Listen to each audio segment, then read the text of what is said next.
পৃথিবীর সবচেয়ে দামি সে চিত্রতে তুমি পারফেক্টলি বসো।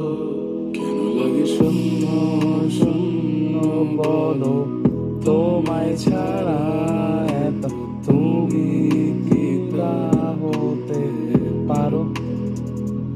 কেন লাগে শূন্য শূন্য বলো তোমায় ছাড়া এত তুমি কি তা বলতে পারো?